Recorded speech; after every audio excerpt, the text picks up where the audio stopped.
بسم الله الرحمن الرحيم. السلام عليكم ورحمة الله تعالى وبركاته. أهلا وسهلا بكل من يشاهد هذا الفيديو الآن.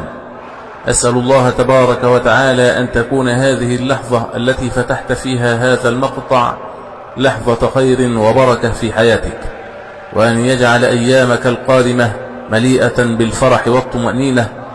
مع اقتراب نهاية شهر رمضان المبارك يبدأ ملايين المسلمين في مختلف أنحاء العالم في طرح سؤال مهم ينتظره الجميع بشوق كبير: متى سيكون موعد عيد الفطر؟ وهل سيأتي العيد هذا العام يوم الجمعة أم يوم السبت؟ ولماذا ينتظر أكثر من 1.5 مليار مسلم ليلة واحدة فقط لحسم هذا الموعد؟ الحقيقة أن عيد الفطر ليس مجرد يوم عادي في التقويم، بل هو مناسبة عظيمة ينتظرها المسلمون بعد شهر كامل من الصيام والعبادة والدعاء.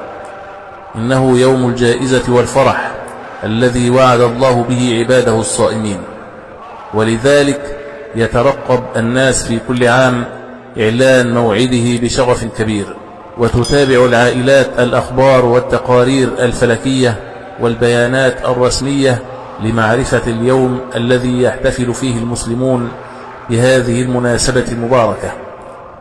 في السنوات الأخيرة أصبحت الحسابات الفلكية أكثر دقة من أي وقت مضى، حيث يعتمد علماء الفلك على دراسة حركة القمر ومواقيت الاقتران بين الشمس والقمر لتحديد بداية الأشهر القمرية بدقة كبيرة.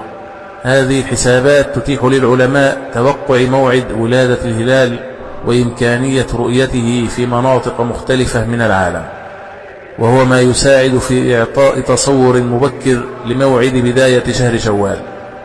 لكن رغم كل هذا التطور العلمي، فإن الإعلان الرسمي عن عيد الفطر في معظم الدول الإسلامية لا يتم إلا بعد تحري الهلال بالعين المجردة أو باستخدام المراصد الفلكية، وذلك التزاما بالأصول الشرعية التي اعتمدها المسلمون منذ عهد النبي المصطفى صلى الله عليه وسلم.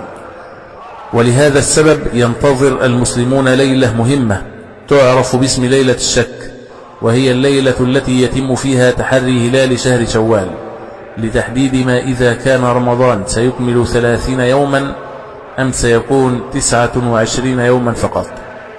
فمتى سيكون أول أيام عيد الفطر لعام 2026؟ وهل ستحتفل السعودية ومصر والعراق والجزائر وبقية الدول العربية بالعيد في اليوم نفسه؟ في هذا الفيديو بإذن الله تبارك وتعالى